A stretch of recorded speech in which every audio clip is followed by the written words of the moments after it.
you, Mr. Speaker. I join the Prime Minister in congratulating all those who ran the London Marathon, and I think the Shadow Health Secretary getting a personal best shows just how fit the Labour health team is.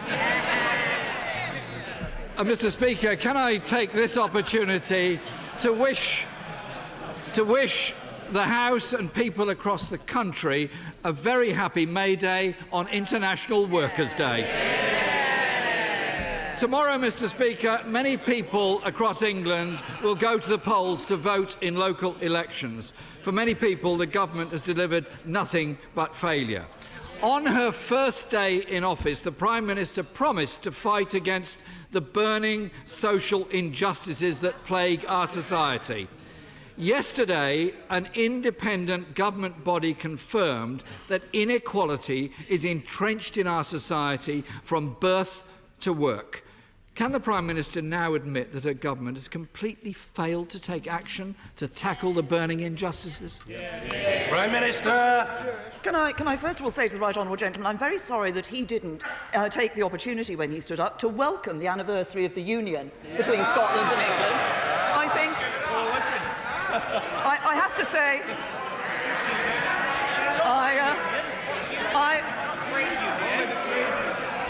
to say I think it's the first time he hasn't welcomed or congratulated a union in this House. He asked the question about social mobility. And can I say to the right honourable gentleman, can I remind him of what Dame Martina said in the Social Mobility Commission, said yesterday in relation to this report? My sense is there is a real commitment in government to try to make a difference in this area. I want everyone to have the opportunity to reach their potential, whatever their background. And that's why we're improving education, we're we're helping to create higher paid jobs, we're boosting home ownership. But what would the Right Honourable Gentleman's Party offer young people? Failed policies, broken promises, and piles of debt, just a millstone around their neck. Jeremy Corbyn! Speaker, the reality is social mobility is going backwards and things are getting worse under this government. I'll give you an example. Life expectancy in Britain is falling for the first time since 1945. Where does the Prime Minister think this government has gone wrong when we've reached the point where people now expect to live shorter lives than they did in the past? Prime Minister. Can I say to the right honourable gentleman that, first of all, that it is not the case that people are now expecting to live shorter lives than they have done in the future. It is the case. No. What we have been doing is ensuring that we were providing for people at every stage of their lives, and for young people particularly today, ensuring that they have the opportunities to lead those full and healthy lives into the future. That's why all the actions we're taking across the board in ensuring there are jobs for people, ensuring those jobs are better paid, ensuring people have an encouragement to get into the workplace, and ensuring we provide for them through not just the welfare system but also our long-term plan for the National Health Service. At every stage of life, we are ensuring that we as Conservatives are improving people's lives, and in so many of those areas the right honourable gentleman has done nothing but vote against the policies this Conservative government has produced. Speaker, life expectancy has fallen by 6 months. Infant mortality is rising and up.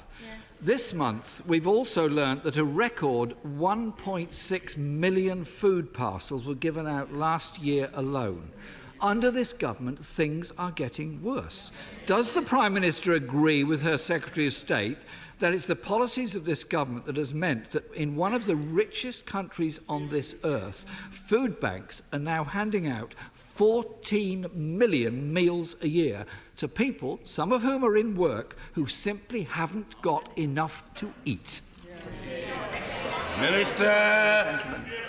The best route out of poverty for people.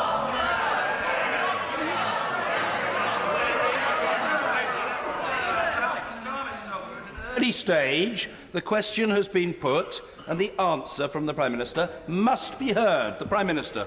The best route out of poverty for people is to be in the workplace. We want to ensure that we are seeing more better paid jobs being created for people in this country, and that's what we're seeing under this government. We see record numbers of people in employment. We see wages rising for the real wages rising for the first time in a decade, and we see that this government is taking decisions that are helping people to keep more money in their pockets.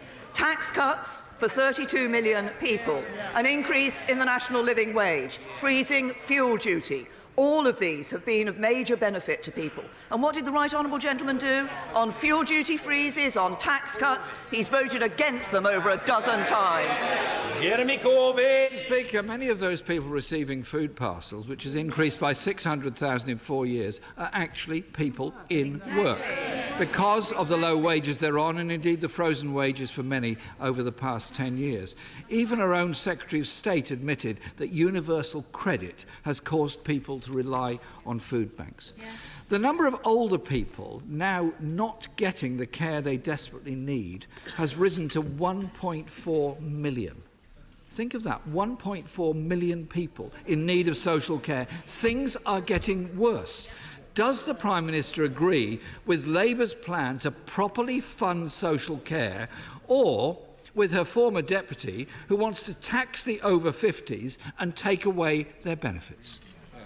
Prime Minister. As I have said on a number of occasions in this House, we agree that we do need to ensure there is a sustainable long-term future for social care, and we'll be bringing forward proposals in relation to that.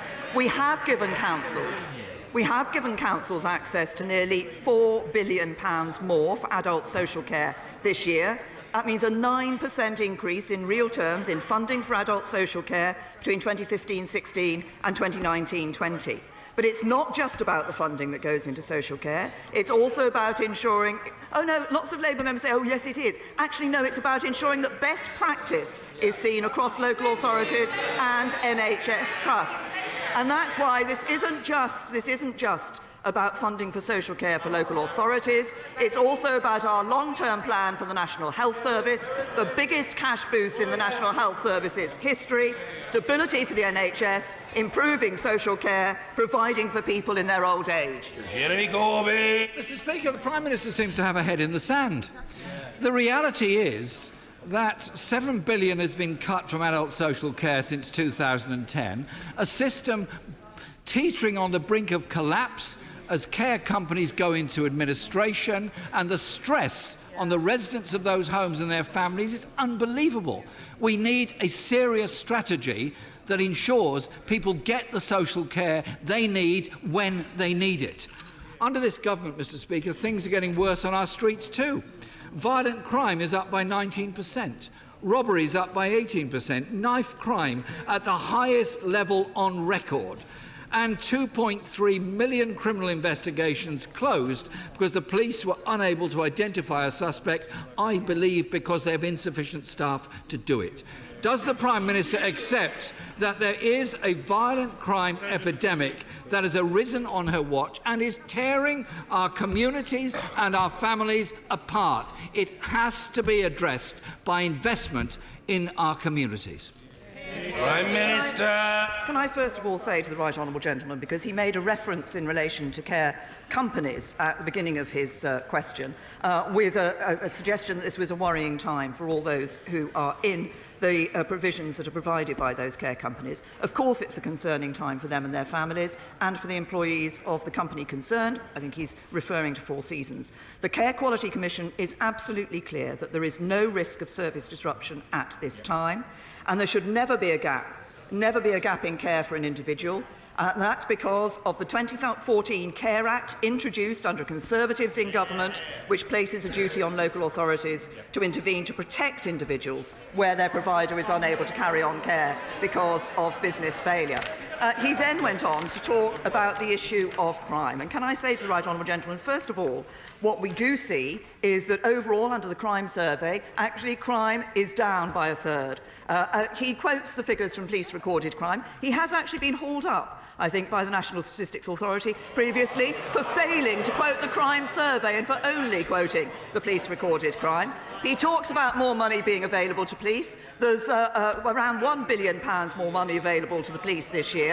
Police and Crime Commissioners plan to recruit 3,000 more police officers. But what do we also need to do to tackle knife crime and to tackle serious violence? And yes, we are concerned about it. That's why we've brought forward the serious violence strategy. We also need to ensure that we're dealing with drug crime. We also need to ensure that we're turning young people away from violence and ensuring that police and others have the powers to do their jobs. So I'm sorry, I have to say to the right honourable gentleman, I'll take no lectures on this from somebody who voted against more money for the police and voted against tougher laws on knife crime, because that's not helping the police or our citizens. Jeremy Corbyn. Well, Mr. Speaker, maybe if she doesn't believe me, she can believe her own Home Secretary. He said in March, serious violence is on the rise, communities are being torn apart and families are losing their children. 21,000 less police officers is a pretty obvious connection. There's likely to be a rise in crime and disorder as a result of it. Mr. Speaker, under this government, things in this country are getting worse. Their cuts and incompetence have left communities struggling and pushed public services into crisis. They've cut council budgets by 50%. Poverty is up, waiting times are up, violent crime is up, all under a government that seems to care more about pushing its very damaging austerity agenda than tackling the burning social injustices. Ahead of tomorrow's elections in England, can the Prime Minister explain why from social care to crime, from life expectancy to poverty, things are getting worse under her government? Prime Minister. The biggest cash boost to the NHS in its history under this Conservative government. More people in work than ever before. More children in good and outstanding schools getting the opportunities for their futures. And what do we see from Conservative councils up and down the country? Conservative councils give better services, they recycle more, they fix more potholes, and they charge lower taxes. A vote for Labour is a vote for mismanagement, worse services and higher taxes. It's Conservative councils that give better services and charge you less.